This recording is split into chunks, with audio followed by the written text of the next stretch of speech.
Penicillin అనే antibiotic మొదటగా 1928లో discover అయిందండి. ఆ తర్వాత World War II టైంలో మనకి మాస్ స్కేల్లో పెద్ద ఎత్తున దాన్ని ప్రొడ్యూస్ చేశారు. అలాగే అది ఎంతోమంది ప్రాణాలని కాపాడింది World War II టైంలో. ఆ తర్వాత మనకి ఎన్నో యాంటీబయాటిక్స్ అందుబాటులోకి వచ్చాయి.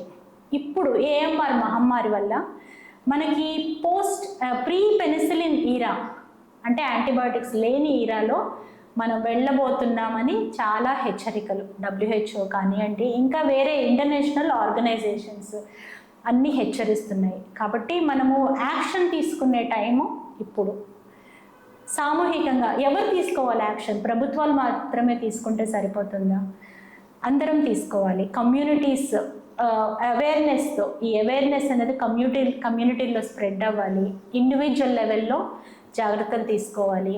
అలాగే హాస్పిటల్స్ కానివ్వండి, లేకపోతే యానిమల్ ఇండస్ట్రీ, ఫార్మస్యూటికల్ ఇండస్ట్రీ, మనం ఫార్మస్యూటికల్ వేస్ట్, ఈ యాంటీబయాటిక్ రెసిడ్యూస్ అన్నీ వాతావరణంలో కలుషితం అవ్వడం వల్ల మన భూమి, నీరు కలుషితమై అది మళ్ళీ మనకి ఈ రెసిస్టెంట్ బ్యాక్టీరియా రూపంలో మళ్ళీ మనకు వస్తుంది.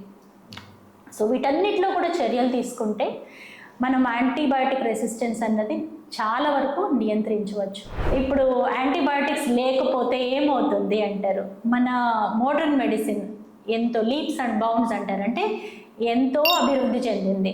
ఓకే, క్యాన్సర్ చికిత్స కానీ, సర్జరీస్ కానీ, లేజర్ చికిత్స కానీ, సో ఇవన్నీ అంతరించిపోతాయి యాంటీబయాటిక్స్ లేకపోతే. యాంటీబయాటిక్ రెసిస్టెన్స్ అనేది ఒక ఓటమి కాదు, ఇది ప్రకృతి మనకి ఇచ్చే ఒక హెచ్చరిక.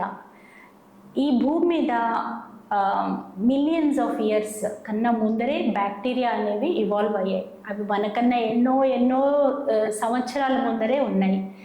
కాబట్టి మనతో సహజీవనం చేస్తున్నాయి ఎన్నో కోట్ల బ్యాక్టీరియా, వైరస్లు, పారాసైట్స్ మన శరీరంలో భాగంగా, మన చర్మం మీద, మన గట్లో, ఆ తర్వాత మన ఓరల్ ఫ్లోరాగా మనతో సహజీవనం చేస్తున్నాయి.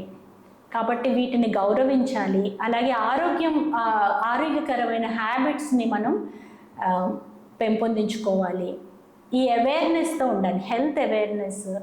ఏవైతే మన హెల్త్కి ప్రమాదాలు, AMR లాంటి విషయాల మీద అవగాహన పెంచుకోవడము, అట్లాగే హెల్దీ హ్యాబిట్స్ ఫ్యామిలీలో మనం పాటించడం, ఫ్యామిలీలో పాటించడం, ఈ మనకు తెలిసిన అవగాహనని నలుగురితో పంచుకోవడం. వీటి మీద ఎప్పుడైతే డిస్కషన్స్ నడుస్తాయో, ప్రోగ్రామ్స్ నడుస్తాయో, ఇన్స్టాగ్రామ్ రీల్స్ నడుస్తాయో, ఓకే, యూట్యూబ్ షార్ట్స్ వస్తాయో, అప్పుడు అవగాహన పెరుగుతుంది.